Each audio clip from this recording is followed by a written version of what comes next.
Hello, my name is Marisol Carney from Section IT1A. So for today's video, I'm going to share with you what did I understand the most with discrete mathematics in Module 1 and Module 2. But first, what did I understand the most with the Module 1 is the connectives and constructing a truth table. With that, I'm going to share with you a slide of PowerPoint. So here's the slide that I created. This is all about connective and truth value. But first, what is the truth value? Truth value is a table that shows the truth value of the compound statements for every truth value of its component system. And the next one, we have a connectives. The connective is like symbols that we use to connect the two statements. So I have conjunction here, and I have disjunction, negation, and implication. So first, the conjunction is like the opposite. I flipped off letter V, but in English sentence we use it as an and then disjunction is we have the letter V, or that is an English sentence. So the next one is negation. Negation is like an opposite or not. That's how we use it in English. And then the implication, we have an arrow symbol, and in English sentence we use it as a if then. So now we are done on connectives. I would like to show you an example or a table that I did. So this is the statements or input that I did. So we have T, F under the P statement, and we have Q for TF and then TF. So now how we're gonna create a truth value by using, let's say, the negation, so which is says not P. So it's very easy to understand the not P. The not P is like an opposite of this P. So if the P is true, then the answer is F. So that's how easily it is. So the rest is gonna be the same, just the opposite. So the next one, we have the negation Q. So again, it's the same thing of the first one. So it's going to be the not Q of the Q. So the opposite of this. So if this is true, then that is going to be false. Disjunction. So what is disjunction? It's going to be an or, P or Q. So either one of the P or Q have a true answer, then the answer is always true. So for example, if this 2 is already true, then you got the easy answer of true, and then the next one's true or false. Again, if you see a true, it's always true. So next one's true, and then the last one, this one of course is going to be false. And that's how the disjunction is. Now the conjunction is like a flip of V. It's going to be P and Q.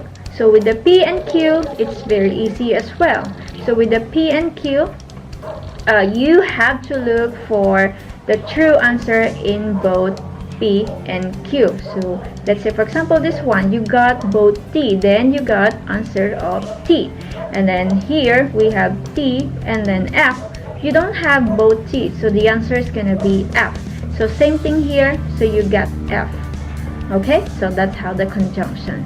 Now the implication is a little bit hard to understand at first, but what I did with the implication, the if P and then, so right here, if P and then Q, I always look on the second row, which is the Q column, and then you can see here, of course, both of them already have an answer of T, then the answer is going to be true. And then over here, you don't see, you always see on the second column, the answer is going to be false. And then this one's gonna be true, and then the last one, the F, is gonna end up true. So that's how the implication. I have another situation that I would like to show you, which is this situation here. I have a not P or Q. With the not P or Q, again, if you remember, the or means one of them have to have a true. So if you look over here, they are both true, and then here there is no true, so it's gonna be F. And then here it's both true, and then here is going to be true. So let's go ahead and discuss the second topic on the Module 2.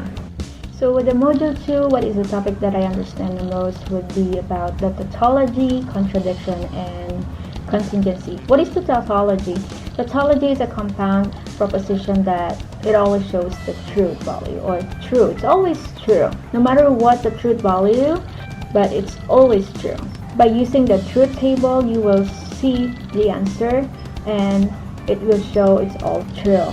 So it's very easy to find out if it's a tautology. Now with the contradiction, so with the contradiction is an opposite, which is it's always false. So again, you have to construct a truth table to find the answer of all false. The third one is the contingency. Once you construct the truth table, you can actually notice it can be sometimes true, it can be sometimes false. So it can be half of false, or it can be half of true, or it can be one truth. If you notice on my slide or PowerPoint, they are all contingency because I didn't see any answer that it's all true. I didn't also see a contradiction that the answer is always false. So most of the answers false or true in the truth value. And I think that's all for today. That is what I understand the most with the discrete mathematics with the module 1 and module 2. Thank you so much and thank you for watching.